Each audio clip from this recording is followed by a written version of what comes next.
You guys are doing great. Just 7 more people, and then you can go home. But don't worry, you can switch off the mic, because I'm talking to those two over there. So I'm Asha, you've already seen a lot of me. Here's me for some more time. Rohan has referred to me on multiple occasions as the person who gets him the most in the world. Which is lovely, but Lisa, you are now his wife, and so you must understand him the best. So, as someone who has survived living with him for 20 years, I've compiled a little survival guide for you. Let me know later if you need a written copy. One of the biggest things you need to understand about Rohan is his desire to be included in everything. The first thing he will say to you in the morning will be, "What's this?" Even if you're not actually doing anything. What you're doing is irrelevant. He just wants to be a part of the action. Another way Rohan ensures he's included is by standing behind you and watching over your shoulder as you work. This is very off-putting, and even looking pointedly at him doesn't stop him breathing heavily into your ear. If you fail to acknowledge him quickly enough, he'll start making random and loud noises until he gets the desired amount of attention. And if all of those tactics fail, he then resorts to his most effective one, wrestling. Side note, this will usually end up with him on top of you saying, "Khabib Nurmagomedov," feeling quite happy with himself. But he also wants to include you in his fun. He likes staying up late, but not by himself.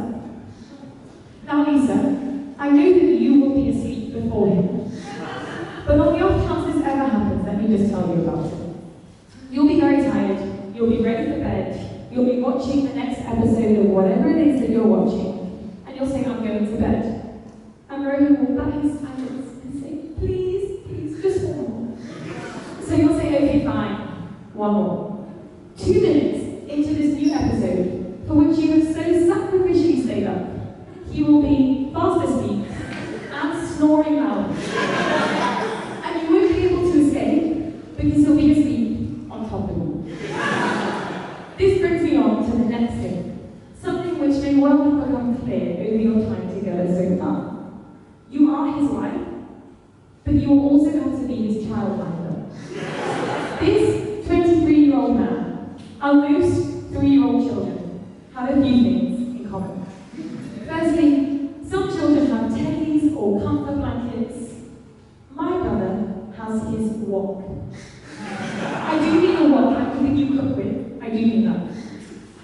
I know you already know about this strange obsession, but I just want you to be prepared for how many times you'll walk into a room and see him stroking his wok and singing to it, browse the internet for more woks, or telling you about dreams and adventures with his beloved wok.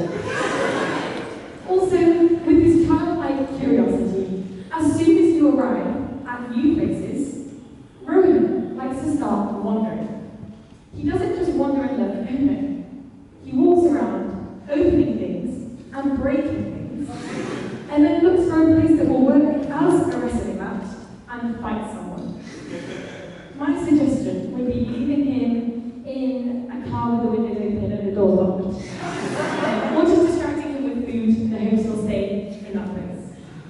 Like an overactive child, he fidgets a lot, and the more into a conversation he gets, the more destructive his fidgeting becomes.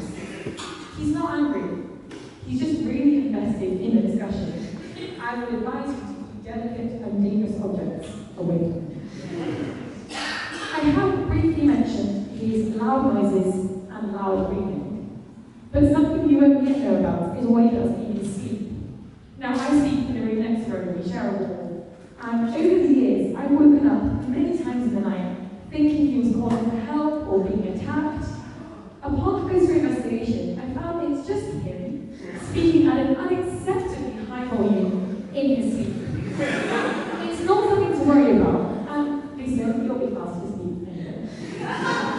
Also, he'll shout, "Derek!" in inappropriate places. 290. He never turns lights off behind him, and he likes seeing cupboard doors open, and room doors open. As an aside, at least you'll always be able to track where he's been. Another way of tracking him is following the piles of hair left on the table after he's been working there. I can't explain it scientifically. I'm just saying, don't let him near a table you're trying to keep clean. But what is perhaps the most important thing you need to understand, Lisa, about my brother, Rowan, is his sense of humour. I know that up until now, you laugh politely at all of his jokes. So let us attempt to rectify that somewhat. I considered many different ways of explaining Rowan's sense of humour, and the best thing I can do is just break it down simply. This is for all of you, by the way. I know all of you just laugh at his jokes. He likes jokes that have multiple targets. The more targets, the better the joke. He sees and remembers every embarrassing thing you've ever done. And just when you finally run over it, guess who decides to bring it back up? The more embarrassment achieved, the better the joke. He is sarcastic, especially when someone has just said something vaguely unintelligent. The less intelligent the comment, the more sarcastic the joke. He likes to laugh at slapstick comedy, but only when it's real. The more authentic the tale, the funnier the tale. He will laugh about the things for a while, even well after the joke has stopped being funny. The longer the laugh, the funnier the joke. And he laughs at a pitch that will hurt your ears. The higher the pitch, the funnier the joke. Having said all of this, Lisa, I don't need to scare you, especially because you can't back out now. I have survived 20 years by God's grace, so I'm sure that you will be fine. I could tell you about a myriad other things. His Bermuda operative, his never-ending thirst for Diet Coke, his complete lack of food guilt, his deliberate use of complex words with people he knows don't understand his words. Passes their life, for example. The list could go on and on, but I've already spoken for long enough. But I can also tell you that Rowan is up there among the best people on the planet. His love for the Lord, wisdom, kindness, generosity, sacrificial spirit, hospitality, initiative, and care for those around him are just some of the things that you will grow to see more and more of. My parents often recount stories of how much I looked up to my brother at a young age, and it makes sense when you see what an amazing big brother God gave you. Rowan is a wonderful man of God whose life, both what he says and what he does, always point me to Jesus, which I'm sure is true for many other people.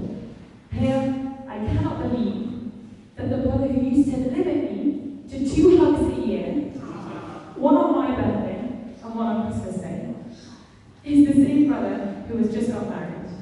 Growing up, I used to look ahead to this day and cry at the thoughts of my brother having another woman in his life. But now I look back in gratitude at the years I had living with you, and I'm delighted to finally have the big sister I've always wanted. I'm so excited to see what the Lord does in you as individuals and as a couple, and how He uses you for His glory. Be assured that I will be praying for both of you as you learn how to live as husband and wife. Pair, thank you for being the best brother I can ask for. I'm not going to miss your obnoxious loudness or smelliness, but I am going to miss you a lot. I know, however, that this is the start of the next phase, and I'm really excited for it.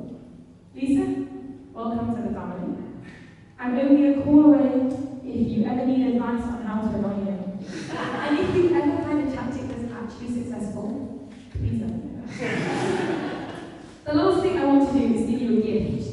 It's something I wish someone had given me when I was born, and you'll certainly need it. Take out your honeymoon. It's simply plus for you.